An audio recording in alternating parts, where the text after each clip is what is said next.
No vídeo de hoje eu vou ensinar o método ZZ para resolver o cubo mágico, que, como vocês podem ver nessa comparação com o que eu fiz com o método CFOP, ele usa bem menos algoritmos, menos movimentos e nenhuma rotação, além de ser uma excelente porta de entrada para o FMC, já que você vai aprender sobre orientação de edges e block building.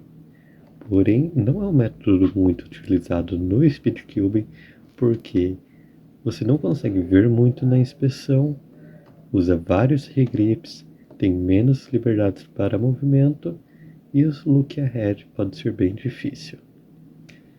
Bom, então vamos fazer aqui um exemplo. O primeiro passo é a orientação das edges. Nesse caso aqui temos uma, duas, três, quatro edges desorientadas. O número de edges desorientadas sempre vai ser um número par. E o que a gente vai fazer é orientar elas. Como tem 4 apenas, que é o melhor de todos, o melhor número de todos, a gente vai deixar todos na mesma face e orientar. Calma que eu já explico como identificar as edges ruins. Em seguida, a gente faz a EO Line, que é basicamente a cruz, mas a gente vai resolver somente a edge, que vai aqui na frente e aqui atrás. Aqui atrás. Ou seja, só o verde e o azul. A partir daqui a gente vai resolver as duas camadas com block building, já que a gente não está limitado à cruz.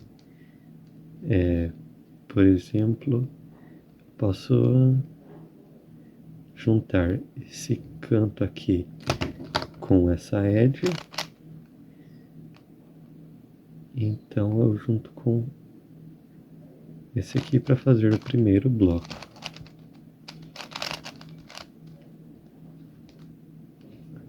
Agora esse aqui, que é igual ao F2L. Aqui. Esse scramble caiu bem ruim para fazer block building, mas eu vou dar várias dicas ao longo do vídeo. Então, ao chegar na OLL, sempre vai cair um caso de cruz, ou seja, você só vai aprender 7 casos de OLL diferentes, ou você pode aprender os 40 casos de COLL para sempre cair um caso onde os cantos já estão resolvidos, ou você pode aprender os 400 e poucos casos de ZBLL, assim você sempre vai conseguir um PLL skip.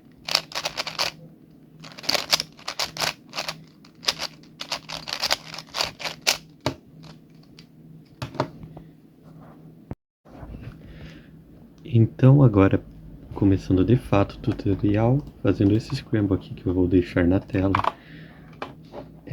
o que a gente vai fazer é identificar as edges que estão desorientadas. Como a gente vai fazer isso?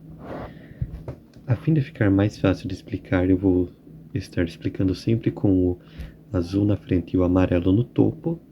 E quando a gente está segurando nessa posição, ou com o branco no topo, ou com o verde na frente e o amarelo no topo, ou com o verde na frente e o branco no topo, a gente vai estar procurando sempre as mesmas peças.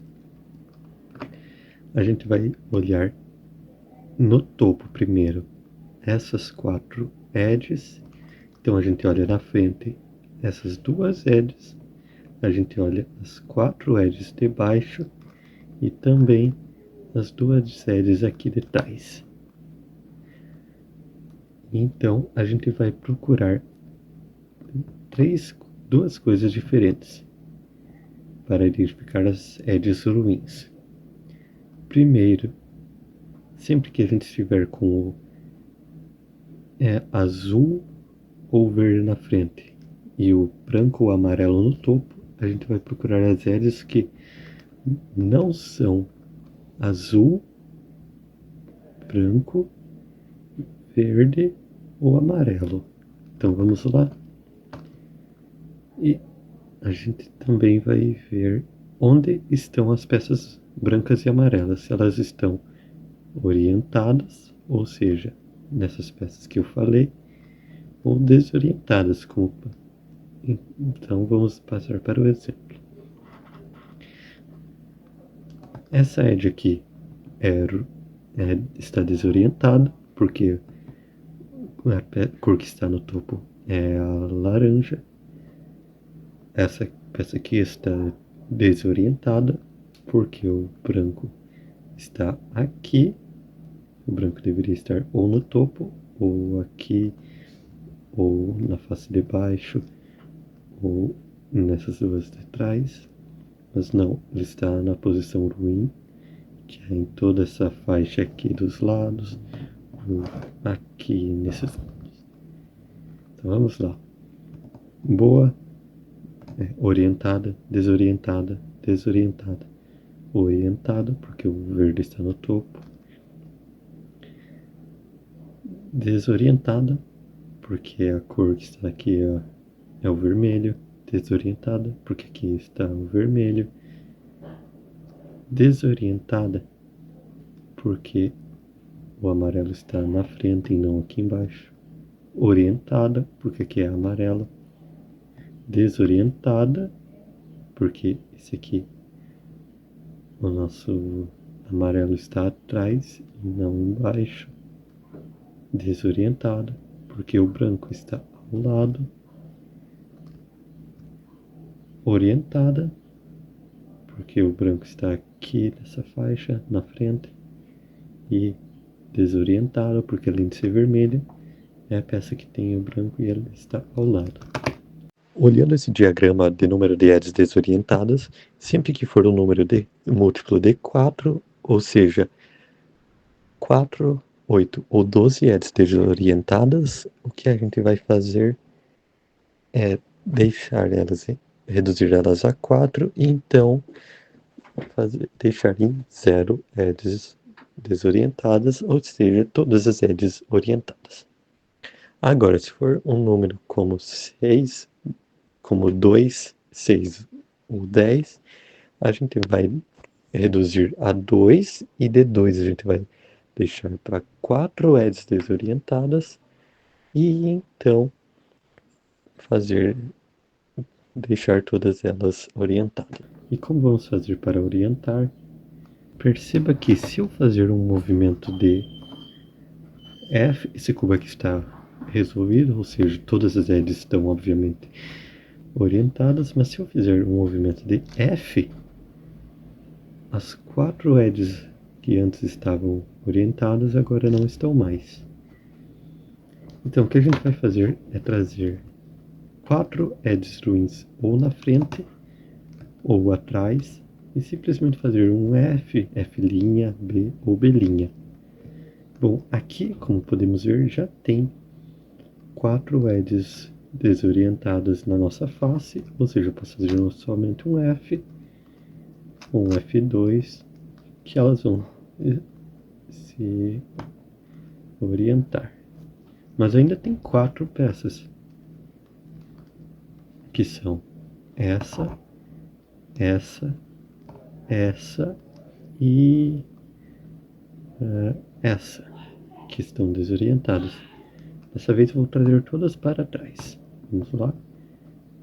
Essa peça aqui eu só tenho que colocar ali.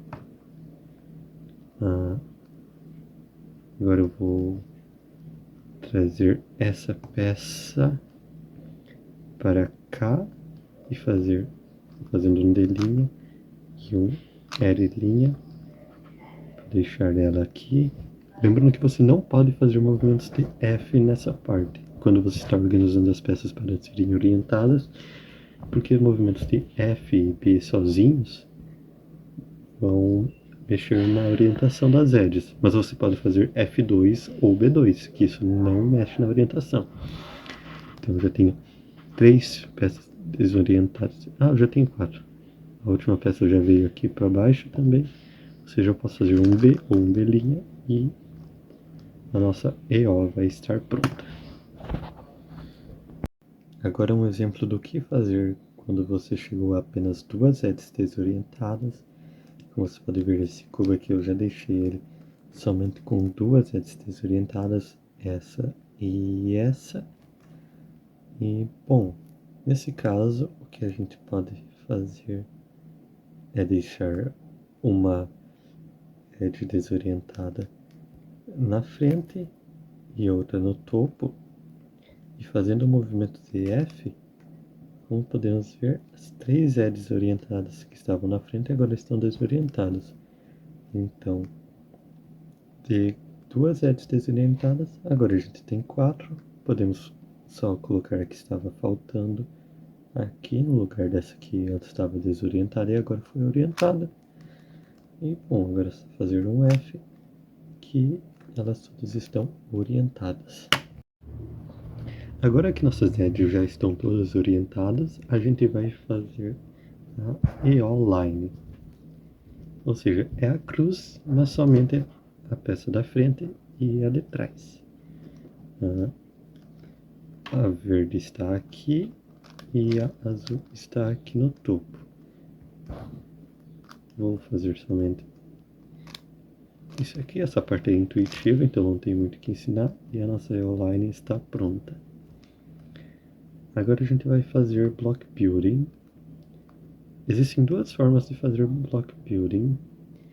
E a primeira que eu vejo que está mais óbvia aqui é fazendo essa edge se juntar com essa aqui, mas lembra que a gente não pode fazer movimentos de F e B, porque isso mexe na orientação das peças.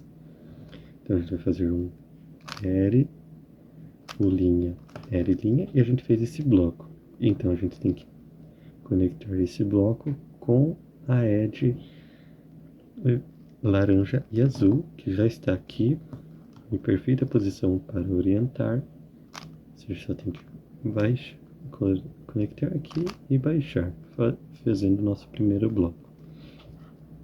A outra forma de fazer bloco é fazendo como se fosse um parzinho de F2L, igual eu acabei de fazer com esse laranja e azul. E, bom, supondo que eu não tinha baixado totalmente, a gente pode juntar esse parzinho de F2L com a edge. E assim a gente tem o nosso primeiro bloco.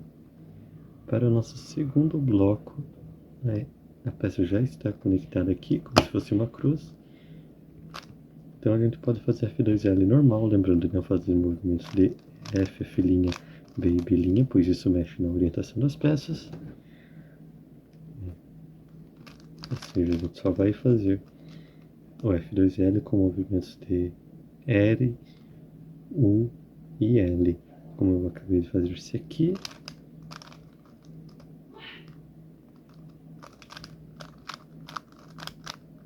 E novamente a gente tem uma LL de cruz. A gente sempre vai ter uma LL de cruz porque as edges estão orientadas. Esse movimento você pode fazer simplesmente LL e PLL. Vamos agora para dicas de block building. Aqui, como a gente vê, já tem como se fosse um par de F2L pronto. Então a gente pode fazer um bloco com essa edge aqui. A gente não precisa baixar direto, a gente pode fazer um L', que isso pode ajudar a gente a achar outras edges. Como por exemplo, a gente pode ver que se eu fazer um R, esse canto e essa edge ficam em um pesca.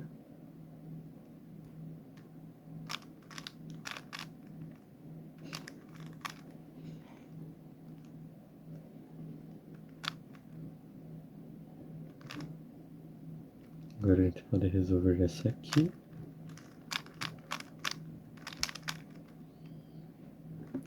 E essa aqui por último.